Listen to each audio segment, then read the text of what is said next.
Businessman Opinion. Ya, mitra bisnis, setelah ormas keagamaan, pemerintah saat ini berencana memberikan peluang bagi perguruan tinggi dan usaha kecil menengah atau UKM ya untuk mengelola izin pertambangan.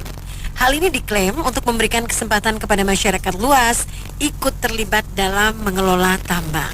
Apalagi perguruan tinggi membutuhkan biaya yang cukup tinggi untuk mengembangkan sumber daya manusia.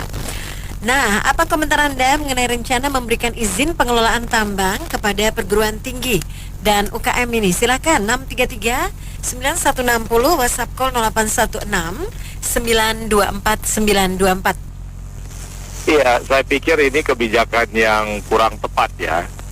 Barangkali kebijakan ini populer, sepertinya mau membantu dunia kampus, tetapi sebenarnya ini menjerumuskan.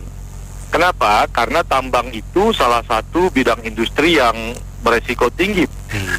Jadi diperlukan keahlian dalam mengukur seberapa besar potensi hasil tambangnya. Belum lagi tenaga kerjanya juga harus punya keahlian tinggi, dan ini juga industri yang meminta intensive capital ya, modal yang sangat besar. Dengan internal rate of return ataupun pakai BEP sederhana itu cukup lama. Jarang sekali usaha tambang itu bisa BEP dalam 5 atau 7 tahun ya. Kalau alat yang digunakan itu bagus, pegawainya bagus, itu bisa puluhan belasan tahun. Itulah sebabnya kontrak tambang itu lama-lama, karena lama sekali internal rate of return-nya. Jika pemerintah memang ingin melibatkan kampus dan UMKM, sebenarnya gampang sekali dengan usaha-usaha yang ada di bidang BUMN yang bisa didemokratisasi dari monopolinya. Misalnya adalah pengadaan listrik di daerah terpencil oleh kampus-kampus yang ada di provinsi-provinsi, sehingga berbagi dengan PLN. PLN membeli listrik genset dari kampus tersebut. Atau demokratisasi energi seperti penggunaan atap panel surya. Jadi kalau semua kampus bisa membuat atap panel surya karena mereka ambil teknologi dari Cina dan sebagainya, dan PLN dibikin peraturan pemerintah bahwa misalnya gedung-gedung di Jakarta boleh kacanya atau di atas atapnya dipasang panel surya, rumah-rumah mewah pasang panel surya sehingga bisa mandiri sekian persen ya, 30-40% tidak pakai PLN, itu jauh lebih doable dengan modal yang lebih kecil. Atau usaha kayak Damri, atau usaha feeder seperti Transjakarta dan sebagainya yang masih dikuasai pemerintah atau BUMN, itu diberikan ke kampus-kampus terdekatnya. Atau kalau di Bali sesuai dengan provinsinya lah, apa dikasih usaha hotel di daerah perbukitan dan pantai yang bagus, yang tanahnya masih milik negara. Jadi yang modalnya kecil, resikonya kecil, doability-nya tinggi, dan return-nya tinggi kalau mau membantu. Tapi kalau sifatnya hanya untuk popularitas, ya yang begini-begini nih, sehingga si oknum pemerintah tadi bisa menggunakan pretext. Loh, kami sudah sangat generous, berbaik hati kan, bahkan izin tambang pun kita kasih ke kampus, tapi kampusnya tidak menyambut, kampusnya yang nggak mampu. Ini kan pola berpikir abal-abal Abu Nawas gitu loh. Padahal yang di depan mata kampus itu seperti Damri, kemudian yang lain-lain tadi yang seperti saya bilang, yang masih dikuasai oleh beberapa BUMN dan doability-nya tinggi, itu nggak mau dikasihnya juga ke kampus-kampus. Terima kasih. Saya cuma bilang begini doang, mengapa sih bukan urus ini koruptor? Lalu koruptornya bisa dibasmi, pan, duit banyak, gas tuh sampai nggak kacau begitu. Banyak yang kacau karena nggak ada duit tuh, karena koruptornya nggak beres. Mendingan waktu-waktu kayak gini nggak usah macam-macam, mendingan koruptor aja dia dibasmi dulu duit-duitnya segala macam, jadi nggak berani lagi. Jadi pan masyarakatnya nggak miskin. Selama Pak Jokowi 10 tahun itu tidak pernah memberikan izin tambang kepada siapapun, atau tidak pernah memberikan izin tambang, juga izin buka lahan kepada siapapun, ya. Lalu menyita, ya, Jadi izin-izin yang tidak kerjakan di pending, yang bertahun-tahun tidak dilakukan apa-apa, itu disita kembali oleh negara.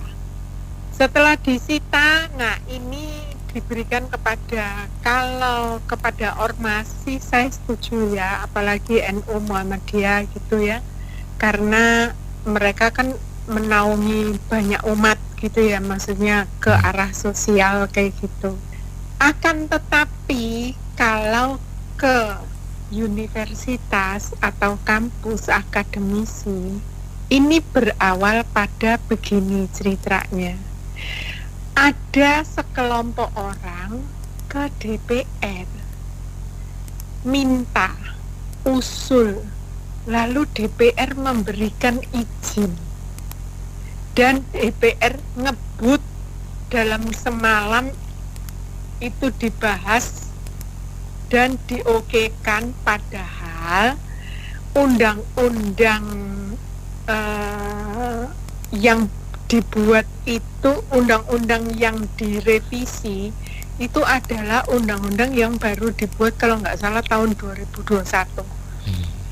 Nah, tentang tambang.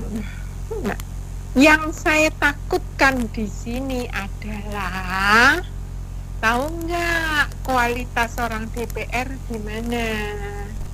Wong yang namanya universitas saja dipakai untuk demo, terus dosennya, profesornya dipakai untuk kong kali kong berpolitik oleh partai politik. Sampai saat ini kan masih seperti itu.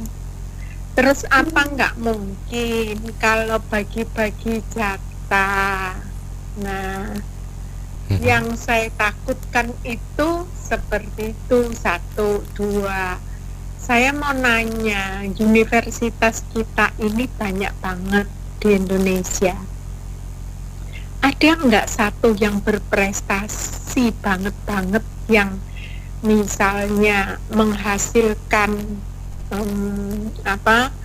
sains apa gitu ya, atau teknologi apa, atau gini aja yang paling mudah ya, Amerika tidak mau menggunakan teknologi China karena takutnya data di bla bla bla. Oke. Pertanyaan saya, apakah kita punya satu Google pun, versi Google misalnya, kita menggunakan Google Amerika, menggunakan WA Amerika, menggunakan Facebook, menggunakan sosial media, semuanya itu Amerika. Dan saya membaca bahwa Amerika, Mark Zuckerberg itu mengakui sendiri bahwa CIA itu bisa meminta data dari Facebook. Pertanyaan saya, kita ada nggak anak-anak yang berprestasi ke situ? Cuman pada saat COVID itu aja loh, rame-rame terus mengklaim UI kalau nggak salah menemukan ABCD. Taulah apa hal-hal seperti ini. Kenapa kok kita nggak mau, maksudnya menggunakan kampus itu untuk tempat beriset ria gitu ya, menghasilkan apa kayak gitu yang untuk negara ini bisa menjadi lebih bagus. Kenapa kok tambang, sementara tambang itu juga kita butuh teknologi, butuh juga duitnya gede gitu kan. Lah itu nanti yang saya takutkan adalah disiarkan, dijual izinnya doang. Terima kasih.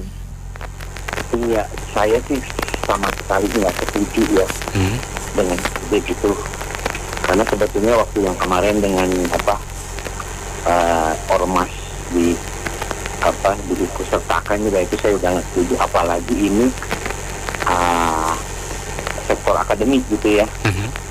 Itu harusnya kalau saya sih kita mahasiswa perguruan tinggi itu lebih difokuskan, lebih didorong tuh untuk ke intelektualitas, bukan ke sektor bisnis pragmatis begini kalau menurut saya gitu ya. Karena kalau kita lihat Pak, dan di luar negeri itu katakan kita lihat ke Amerika itu ya, itu kan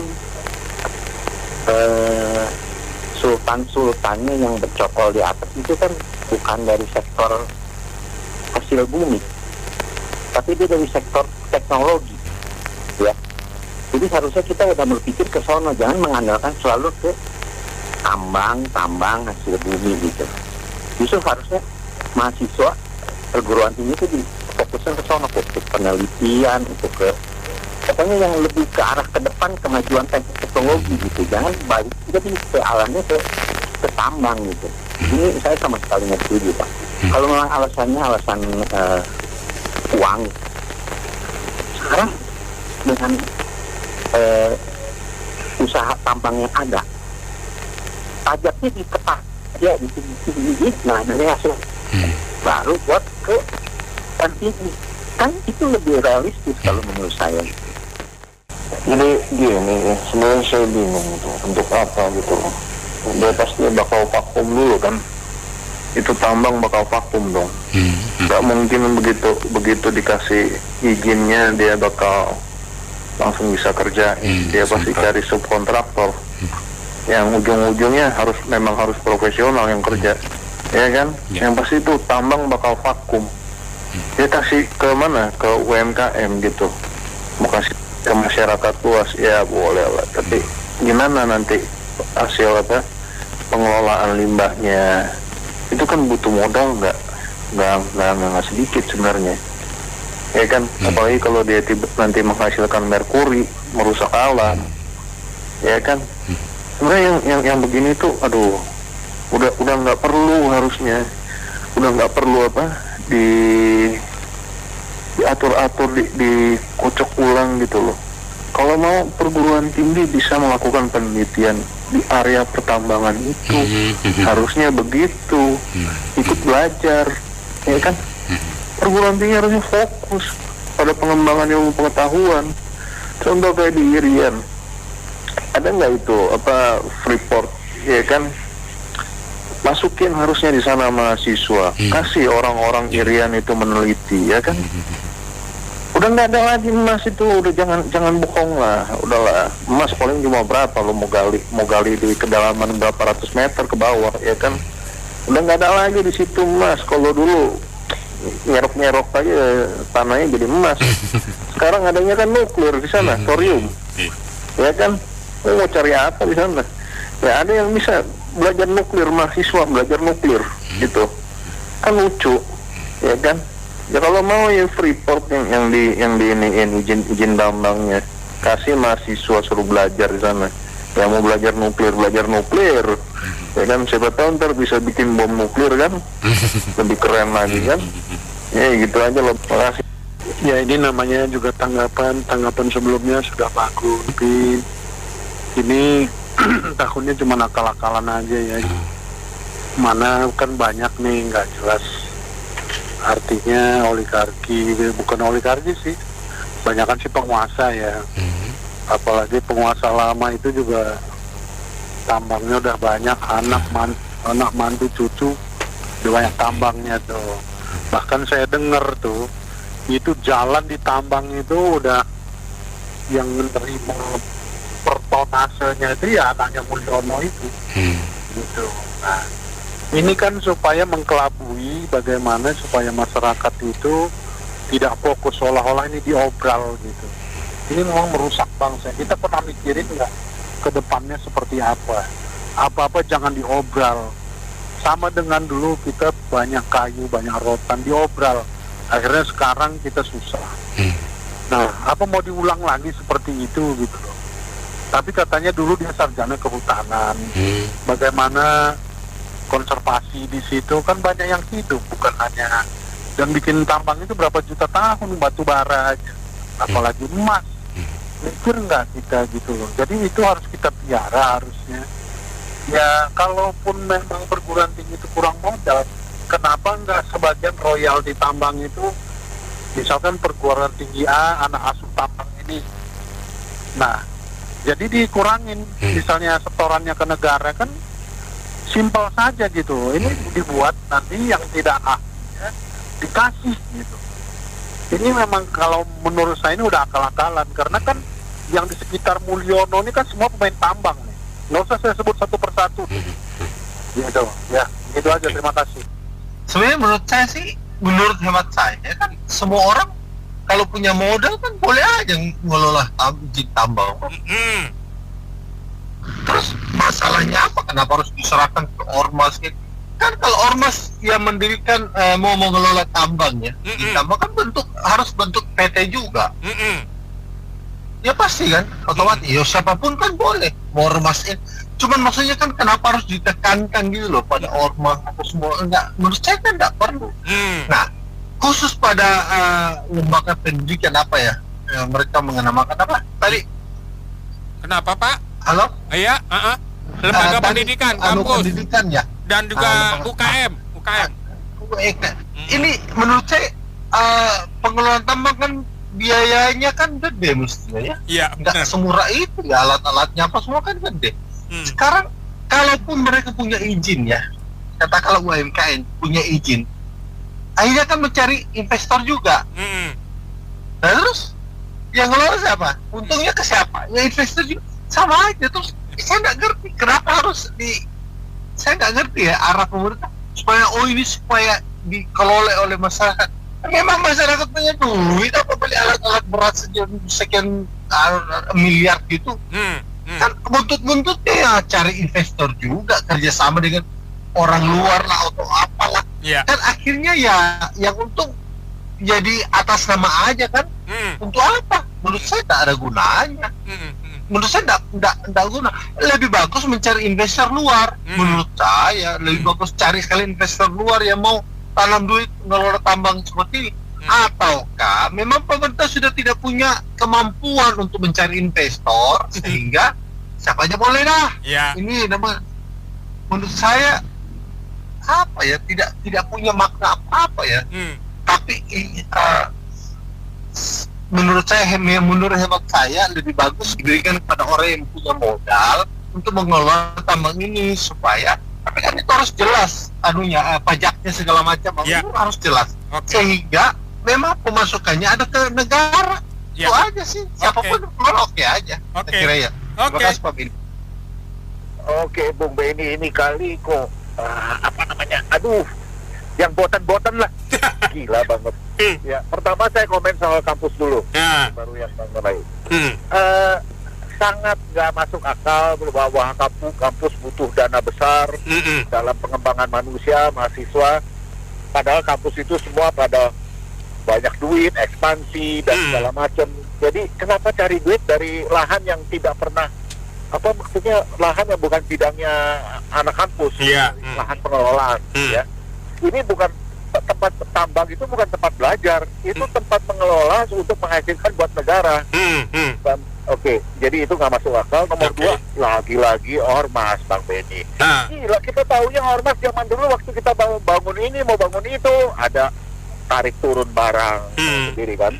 Nah, sekarang kalau mereka dikasih pengelolaan tambang dan mereka tidak mampu kelola, kemungkinan dia akan kasih kita, tapi akhirnya terjadilah yang namanya, oh Anda tidak menghargai kami ya, Anda cuma kasih segini ya. Udah kacau lah, merusakkan semua ekosistem pertambangan. Percaya sama saya. Terima kasih.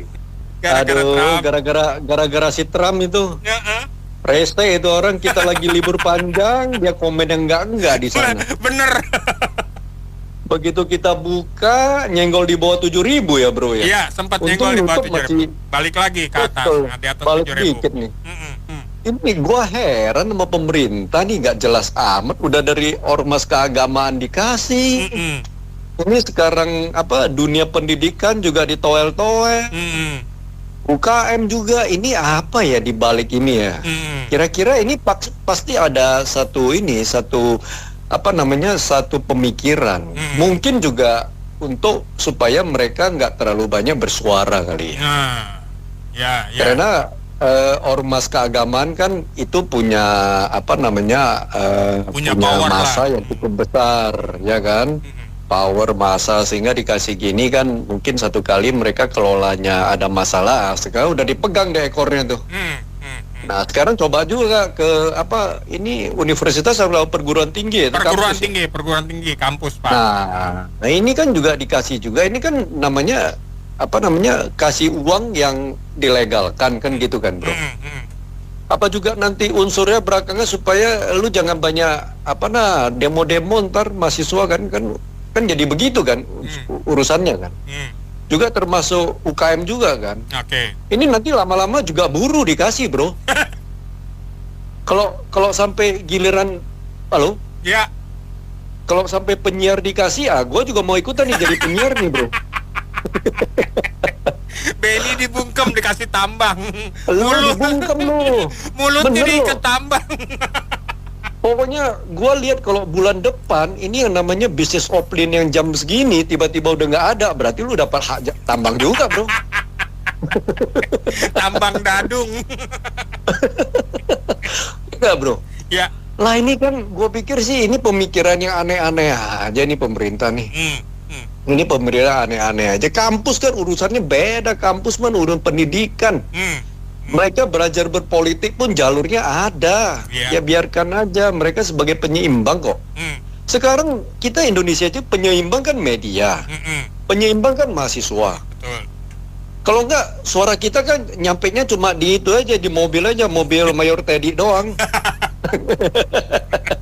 Ya bro, suara kita di sini koar-koar kan banyak. Ini suara masyarakat, tapi kan nyampenya di situ.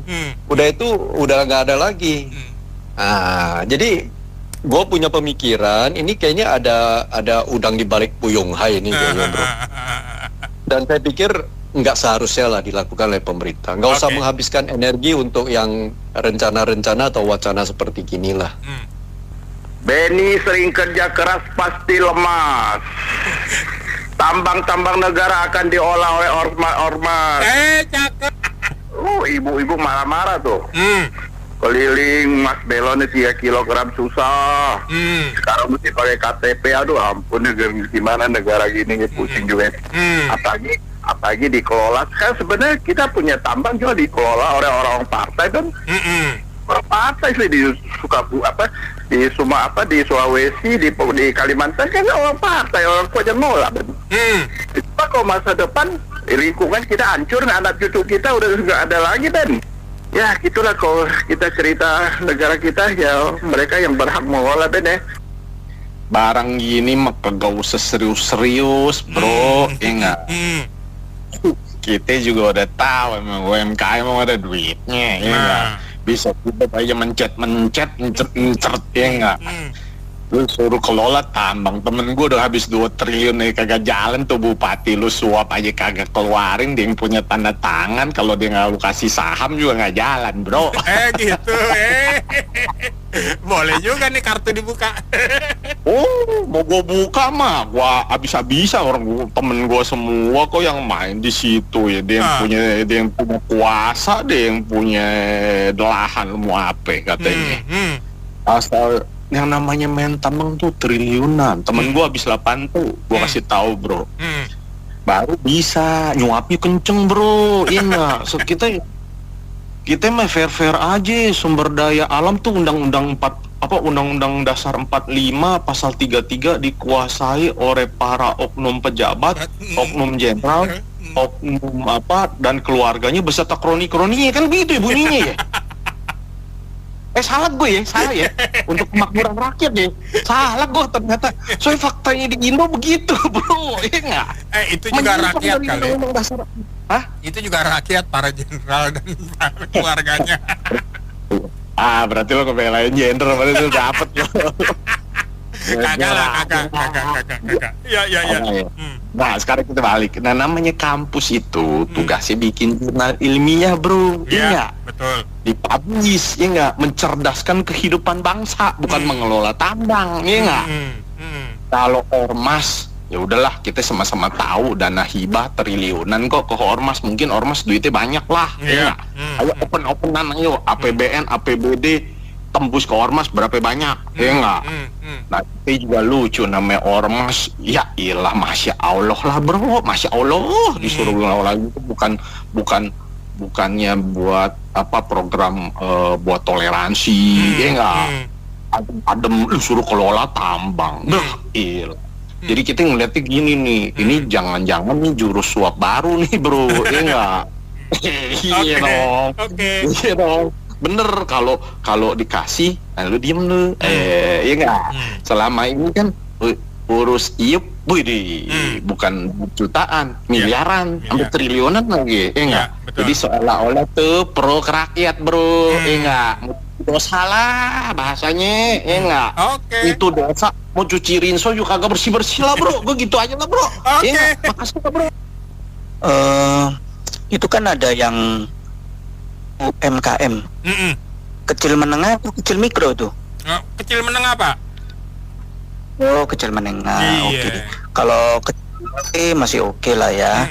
Tapi memang kita tahu ya, yang namanya tambang itu pertama pada modal, yang kedua itu pada teknologi. Betul. Kecuali tambang pasir, yaitu yang di pinggir tali itu tinggal dikeruk-keruk, itu kan nggak pakai teknologi. Tapi tetap aja ada modal kan, butuh truk lah. Ya kan, masa cuma kali doang diangkat pakai gerobak, kapan kayanya? Benar. Nah kalau yang agak tinggi dikit itu biasanya batu-batu yang dipakai untuk itu, apa, untuk jalanan, untuk fondasi. Pakai palunya mesti kenceng tuh ya, selain apa gerobak gitu ya, itu kan plus palu. Ada lagi tuh yang namanya tambang batu gamping lah, atau itu yang belerang-belerang itu, itu modalnya nggak terlalu gede, ya tapi cuannya kecil, ya kan. Nah gini nih, kita masuk ke kampus. Kampus itu orangnya pinter banyak, tapi pinter teori. Ya kalau disuruh nambang sendiri ya belum tentu becus, ya kan. Dia banyak ngomong, pinter betul. Kecuali orang tambang disuruh ngajar di kampus, itu biasanya ahli, ya kan. Selain permodal, ya jadi kampus, saya tahu tuh beberapa kampus itu ada teknologi pertambangan, ada teknologi perminyakan, ada. Tapi kalau mereka suruh nambang belum tentu bisa. Jadi memang harus praktisi-praktisi yang benar-benar terjun di lapangan. Iya. Nih ada nih cerita nih di Kalimantan Timur nih. Ada pengembang ya, dia mau ngembangin rumah, mau bikin rumah, dia gali fondasi, ketemu batu bara. Nah, tinggal aja eskavator, ayo gali, habis baru dia bikin rumah. Nah, tapi itu kan nggak sengaja ya, jadi dia jadi apa, pengusaha tambang karena nggak sengaja. Beda dengan apa yang diomong sama pemerintah. Ya, kamu cari, terserah mau batu bara apa-apa. Setelah disurvei, survei itu juga butuh duit, butuh orang yang pengalaman, nggak asal coblos ngelihat ada apa enggak, kan nggak gitu. Betul. Jadi apa yang namanya pemerintah itu menurut saya harus lebih bijak. Saya yakin ya, kalau ada kampus misalnya nih UI dapat hak, yakinlah itu nanti dikasihin ke orang yang pegang hak dia, tapi yang ngerjain orang lain, bagi hasil. Ya. Siapa yang ngerjain? Lu lagi. PT 4L.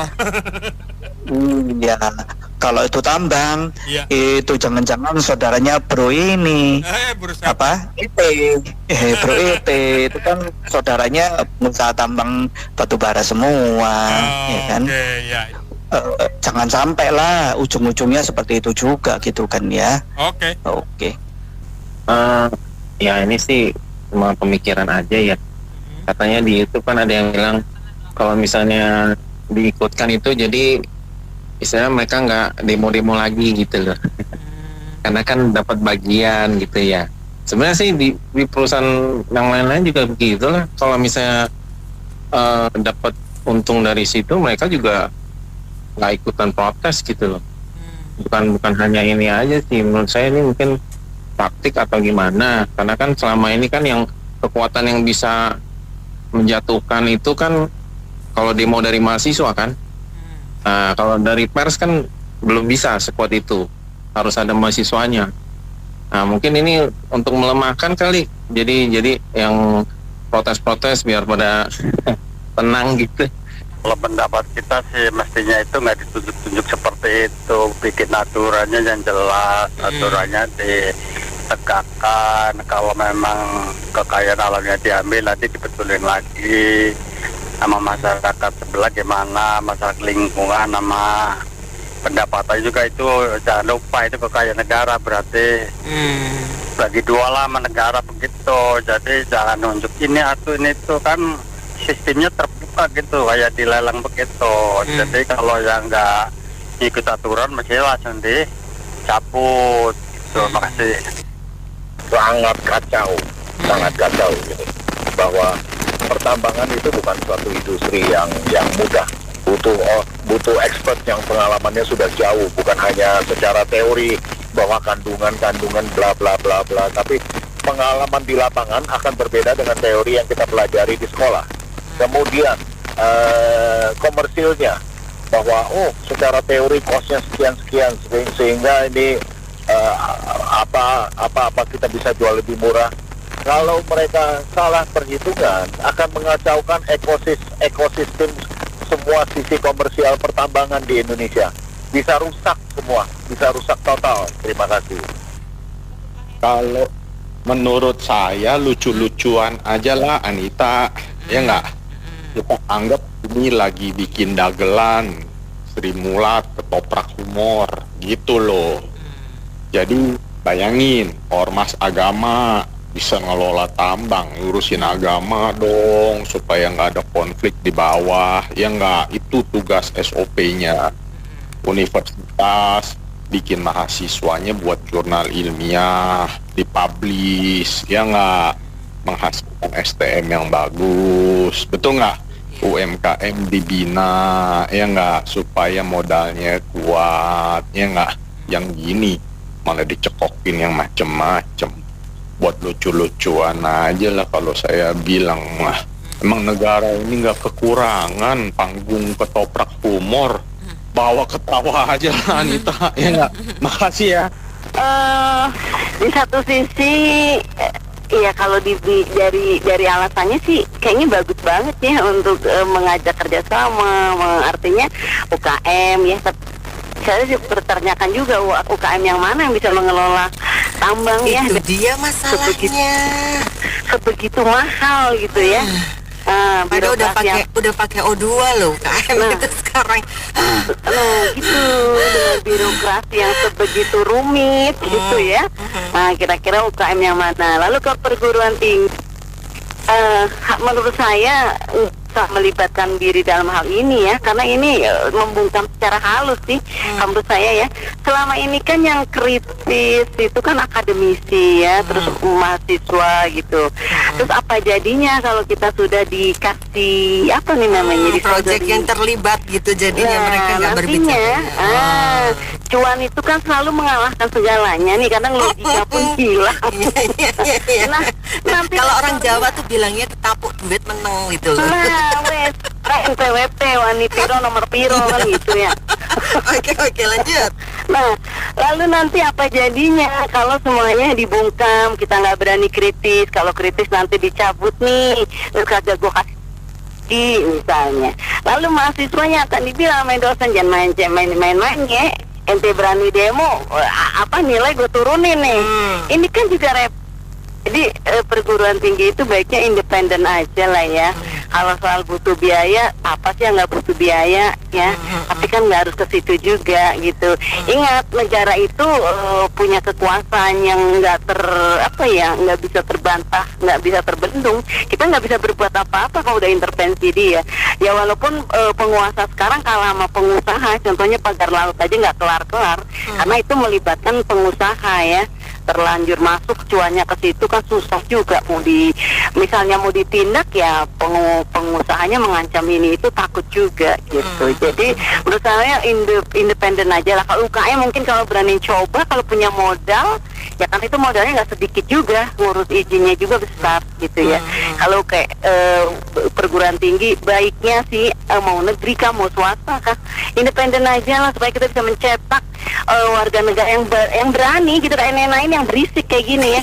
Karena kalau udah Kenapa ya liberalisasi gue itu yang berisik, yang bawel, tapi selalu mengemaskan dan ngangenin tuh. Kasih dong ngomong itunya. Terserah Anda lah, itu terserah Anda deh, pinter-pinter Anda.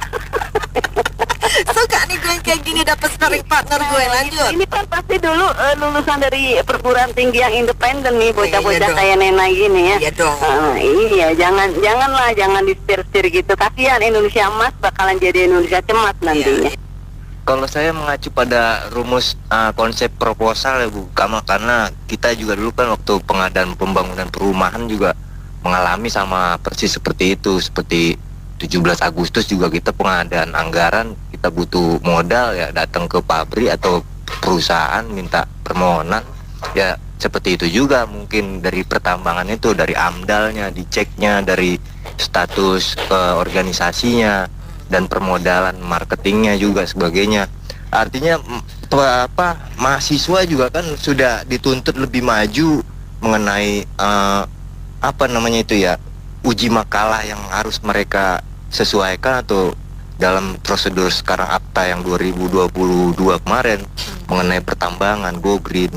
Jadi dari situ juga kita mengacu juga pada dasarnya bahwa setiap badan usaha yang pertentangannya ini Bu, setiap badan usaha wajib menjalani usaha itu selama minimal 2 tahun. Ini yang menjadi pertanyaan kita semua. Apakah fakultas atau universitas, institut sekolah tinggi itu memiliki dasar 2 tahun dalam pengalaman di bidang kelola daya pertambangan itu sendiri? Jadi kita masih mempertanyakan hal ini seperti itu mungkin kayaknya Bu.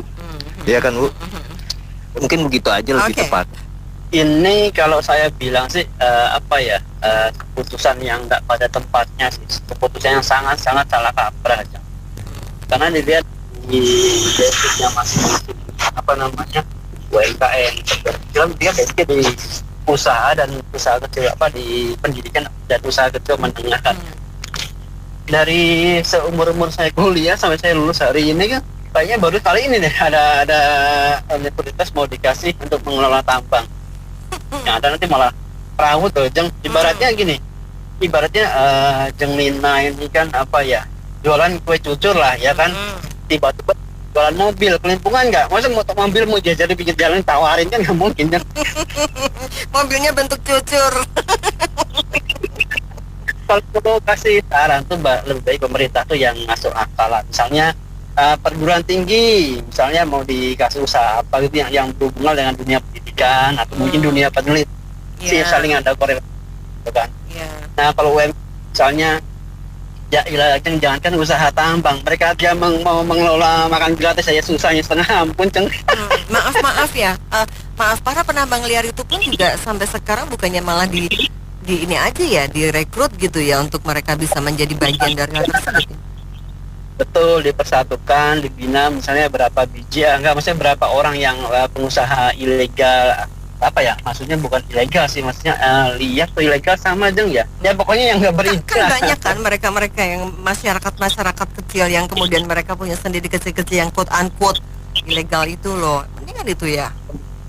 Yang ilegal tuh dipersatukan, dikasih pendidikan dulu, kemudian dikasih izin yang benar, baru sambil diawasi mereka dikasih itu tadi namanya izin usaha gitu. Jadi udah mereka sudah punya basicnya lah, cara menambang itu seperti apa, seperti apa, pemasarannya kemana, apa yang harus dipersiapkan gitu. Nah kalau yang biasa di kampus tiba-tiba suruh bikin tambang kan, masa mereka mesti nyiapin teorinya doang, cari nambang begini-begini. Mereka tahu arahnya kemana, terus pemasarannya kemana. Nanti di lapangan harus menghadapi preman, siluman, atau serigala kan kita nggak tahu. Tahu-tahu mereka dihitung di atas kertas nih. Misalnya modal nambang cuma 5 miliar, tiba-tiba harus ada izin, siluman, segala macam, baru jadi 10 miliar kan mereka kaget nantinya. Iya betul. Nah seperti itu. Jadi kalau bisa ya hal seperti itu dihindari lah. Ulang ya. Seumur-umur saya ini perguruan tinggi itu nggak pernah mengelola tambang segala macam, UKM apalagi. Ini biayanya tinggi, ini jebakan Batman kali kalau nggak salah ini. Ini bisa jebakan Batman ini dari pemerintah. Jadi membungkamnya dengan cara bukan NKK BKK. Jadi membungkamnya dengan adanya tambang. Nah, itu ada yang dikatakan tadi orang siapa Pak Gundul, itu bisa juga terjadi. Karena apa? Dia diuyok-uyok sama mahasiswa. Nah, kalau mahasiswa dikasih makan, dikasih umpan, enakan, akhirnya apa? Tidak kritis lagi. Terutama perguruan tinggi negeri, nggak kritis lagi. UGM mamanya, UI, Undip, ITB, itu nggak kritis lagi. Jadi mau enaknya aja ini pemerintah. Dan juga sekarang yang masalah krusial ini, masalah yang menyedihkan ini adalah gas. Pengecer nggak boleh jualan katanya. Nah ini bahaya juga. Sedangkan orang agen-agen itu kan jauh-jauh tinggalnya. Kalau umpamanya katanya tadi pakai tanam gas tanam sih, kebetulan gas. Alah itu udah ada salurannya. Tapi kalau orang yang ke bawah repot juga, apalagi pedagang-pedagang gitu ya, pedagang-pedagang kecil. Gimana? Sekarang gaji lagi langka nih gas aja belum bisa diurus, udah cari lagi wacana baru. Yang enggak aja wacana ini wacana itu, yang enggak aja ini. Ya. Saya kira kurang tepat ya. Sebagai penegak demokrasi yang akan selalu mengkritik jalannya pemerintahan secara komprehensif dan integritas ya, dengan kejujuran, pastinya itu loh tulang punggungnya ada di mahasiswa gitu loh. Selama belum disusupi oleh infiltrasi pengaruh-pengaruh dari luar, apalagi masalah tambang ya, ya mohon maaf nih, sangat dekat sekali dengan manipulatif ya. Ini akibatnya mereka akan dicekoki oleh pikiran-pikiran bagaimana caranya melakukan cara-cara yang bisa merugikan negara sendiri gitu loh. Jadi tidak dengan sikap kejujuran yang baik. Saya kira kurang tepat ya, apalagi sekarang ini kan dibutuhkan tenaga yang betul-betul mempunyai integritas untuk membangun Indonesia emas, bukannya Indonesia emas malah Indonesia cemas nanti terhadap generasi yang berikutnya gitu loh. Kita lihat gas aja sekarang penyelesaian nggak jelas nih Mbak. Ya kan wakil menterinya udah amburadul, semua pembelian harus melalui agen pangkalan ya. Sementara Mbak Mary kalau mau beli gas kan nggak mungkin gotong-gotong gas melon ke ini kan, ke pangkalan yang lokasinya agak jauh dari pemukiman juga ya. Iya dong Mbak, kalau naik motor mendingan masih bisa atau sepeda. Kalau ibu-ibu yang nggak punya kendaraan harus jalan kaki, itu di mana nilai kemanusiaan seorang wakil menteri gitu loh. Ya mohon maaf, saya mengkritiknya membangun ini konstruktif ya. Jadi artinya harus betul-betul diperhatikan bagaimana pengejauhantan, kesusahan dan penderitaan rakyat di tengah-tengah keadaan seperti ini gitu loh. Kembalikan aja ke semula, biarkan mereka beli di warung-warung dengan kondisi tawar-menawar ya kan. Yang penting kan bisa dipakai. Kalau sekarang pembiaran ini malah harganya lebih parah Mbak, bisa sampai 30.000, 25.000 loh. Ini harus dikoreksi seorang wakil menteri. Itu aja sih, terima kasih. Lucuan aja deh Mbak ya. Lucu-lucuan ya? Iya, kita nanggep ketontak aja lah. Masa adik-adik kita yang lagi belajar menimba ilmu untuk membawa Indonesia maju ini disuruh mau menambang. Kemana pikirannya? Kemana otaknya berbicaranya itu? Manajemen perguruan tingginya barangkali Pak Henry, bukan mahasiswanya. Perguruan tinggi kan cuma segelintir manusia. Ya, bagian minimal pertambangan. Ada bagian yang lain-lainnya nggak ada. Ya nggak. Kalau bisa diberdayakan itu yang ilegal semua itu kan belum lama ada yang penambang gelap itu kan, itu yang dididik, dilatih. Mereka bisa nyari tanpa pemerintah kok. Tambang-tambang hasil minyak itu dilegalkan aja gitu ya. Dilegalkan saja, dididik di mereka itu, dibina. Jangan mereka dikejar-kejar kayak maling. Ini tanah Indonesia. Memang itu tanah Indonesia, harusnya dikelola oleh negara. Tapi negara tidak bisa mengelolanya. Rakyat yang sudah bisa dibantu permodalannya. Jangan dikejar-kejar kayak maling gitu. Malu kita loh. Makanya hayatilah Undang-Undang Dasar 45 kita itu, semuanya tercakup di sana. Founding father kita sudah merincikan satu persatu. Dari laut, darat, udara itu sudah mereka ada di dalam Undang-Undang 45 itu. Tapi kok kayaknya ngomong itu nggak disaring. Harusnya pendidikan itu kan dibiayai oleh negara, bukan disuruh nyari mereka. Kasihan adik-adik kita yang tidak mampu. Nah, satu itu. Kedua, Mbak ya, ini kayak gas ini kan dulu kan waktu 2004 itu Pak Yusuf Kala kan dari minyak tanah ke melon, itu gas kita menimpa tuh Mbak, nggak tahu dijual kemana lagi. Kayak sampai sekarang kita detik ini impor ini kan gas. Malu kita. Katanya waktu peralihan dari gas minyak tanah ke gas di SPBU ada minyak tanah pakai bigen, ternyata bullshit omongannya. Nggak tahu nanti ini mau pengalian apa lagi ini. Karena kenapa ya, dari 2015 juga Pak Yusuf Kala mengingatkan, coba dulu waktu pangkalan minyak itu agen-agen semua itu bagus, tertata rapi. Jadi sekarang jangan salah sasaran subsidi. Harusnya pangkalan-pangkalan itu dari dulu, anggap aja kayak SPBU kayak begitu, ya nggak? Kalau sekarang pangkalan itu agennya itu justru memang yang menjual ke sana sini. Adanya pengecek-pengecek, kau sekarang sudah terlanjur. Kasihan rakyat kecil kita ini yang digandang apa-apa. Sediakan kalau mau agen-agen di mana-mana. Jadi supaya rakyat-rakyat itu bisa dapat, yaitu kembali lagi kalau mereka punya satu tabung, habis pada malam mereka masak. Mereka bisa kok ke sana. Rakyat nggak pusing kok mau naik berapa aja. Tapi ini karena di pemerintahnya ini ngelihat kok bisa kayak begitu ya harga. Itu kan rakyat cuma seberapa, cuma 1.000, 2.000, 3.000 mereka. Pemerintah kayaknya takut benar. Padahal kalau dibilang dikorupsi uang-uang itu juga mereka nggak takut dengan para koruptornya itu.